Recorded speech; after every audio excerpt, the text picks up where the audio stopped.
মানব সেবার অঙ্গীকারকে সামনে রেখে আরামবাগ মেডিকেল কলেজ ও হাসপাতালে ন্যাশনাল মেডিকোস অর্গানাইজেশনস এর উদ্যোগে অনুষ্ঠিত হলো এক স্বেচ্ছায় রক্তদান শিবির। এই মহৎ উদ্যোগে চিকিৎসক, স্বাস্থ্যকর্মী, ছাত্রছাত্রী সহ বহু স্বেচ্ছাসেবী রক্তদান করেন। অনুষ্ঠানে প্রধান অতিথি হিসেবে উপস্থিত ছিলেন আরামবাগের বিধায়ক হেমন্ত বাগ ও গোঘাট বিধানসভার বিধায়ক প্রশান্ত দিগার। তিনি রক্তদাতাদের উৎসাহিত করেন এবং বলেন, স্বেচ্ছায় রক্তদান একটি মহৎ মানবিক কাজ। একজন রক্তদাতার সামান্য উদ্যোগই একজন অসহায় রোগীর জীবন বাঁচাতে পারে। সমাজের আরো বেশি মানুষকে এই ধরনের মানব কল্যাণমূলক উদ্যোগে এগিয়ে আসার আহ্বান জানান তিনি। অনুষ্ঠানে ন্যাশনাল মেডিকোস অর্গানাইজেশনস এর সদস্য, চিকিৎসক, হাসপাতালের আধিকারিক ও বিশিষ্ট ব্যক্তিবর্গ উপস্থিত ছিলেন। রক্তদান শিবিরটি সুষ্ঠুভাবে সম্পন্ন হয় এবং অংশগ্রহণকারীদের হাতে শংসাপত্র ও স্মারক তুলে দেওয়া হয়। মানব সেবার এই উদ্যোগকে ঘিরে হাসপাতাল চত্বরে উৎসাহ ও উদ্দীপনার পরিবেশ লক্ষ্য করা যায়।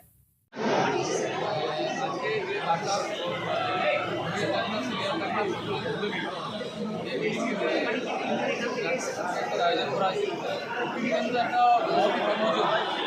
আমরা প্রত্যেকেই জানি জীবনে যে কোনো দান আছে তার মধ্যে রক্তদান একটা মহান দান, এবং এই মেডিকেল সিস্টেম তার সাথে পুরোপুরি জড়িত আছে। যাই হোক, আমরা ক্লাব শুনেছি, ক্লাব করে বিভিন্ন স্বেচ্ছাসেবী সংস্থা করে, এনজিও করে, তার সাথে সাথে ডাক্তারদের, চিকিৎসকদের যে এতটা আন্তরিকতার সাথে ওনারাও ওনাদের মেডিকেল কলেজে একটা মেডিকেল আমাদের সুবিধা আয়োজন করা যায়, এখানে আসার পরে আন্তরিকতা আমাকে পুরো করেছে এবং সিনিয়র ডাক্তারদের যে আন্তরিকতা আছে এবং এনাদের যে সেবার যে কাজের অঙ্গীকার নিয়ে এনারা যে কাজে ভর্তি হয়েছে এবং সেবার যে মন নিয়ে ওনারা যে কর্মক্ষেত্রে নিজেদের চালিয়ে যাচ্ছে, তার ফলস্বরূপ আজকের এই রক্তদান শিবির অত্যন্ত সময় করে একজন যদি একটা তার জীবন চলে যেতে পারে। এই কাজটা অত্যন্ত সাধুবাদ আমার তরফ থেকে। আমি বলতে পেরেছি আজকে শুভ দিনে, আজকে থেকে জগন্নাথ দেবের রথযাত্রা সারা ভারতবর্ষে সাড়ম্বরে রথযাত্রা উদযাপন হচ্ছে। আর আজকে থেকে এই মেডিকেল কলেজের সমস্ত ডাক্তার স্টাফেরা আজকে একটা মহতী সেবার কাজের উদ্যোগ নিয়েছেন। এটাই ঈশ্বরের কাজ, এটাই প্রভু জগন্নাথ দেবের। বলছি, এখানে যারা ব্লাড দিচ্ছে তারা ব্লাডের কার্ড নিয়ে যাচ্ছে, যখন পেশেন্টকে নিয়ে আসছে ব্লাড ব্যাঙ্ক হচ্ছে রক্ত নেই। এখনও ব্লাড ব্যাঙ্কে পর্যাপ্ত পরিমাণ কিন্তু ব্লাডের যে সাফিসিয়েন্ট যোগান এটা কিন্তু আজও নেই। তো আমরা সকলেই জানি গ্রীষ্মকালে এই সমস্যাটা বেশি হয়, আর গ্রীষ্মকাল বা এই সময়টায় ব্লাড ডোনেশন ক্যাম্পগুলো গ্রামেগঞ্জে অনেকটা কম হয়। তো আগামী দিনে এইটুকু বলতে পারি, যেভাবে আমাদের বিভিন্ন সংস্থা, স্বেচ্ছাসেবী সংস্থা, সরকারি সংস্থা এবং আমাদের বিধায়ক সাহেবেরা যেভাবে উদ্যোগ নিচ্ছে গ্রামেগঞ্জে, আমার গোঘাটে এই লাস্ট 7 দিনে 4টে মেডিকেল ব্লাড ডোনেশন ক্যাম্প শুরু হয়েছে, আবার সামনে দুটো আছে।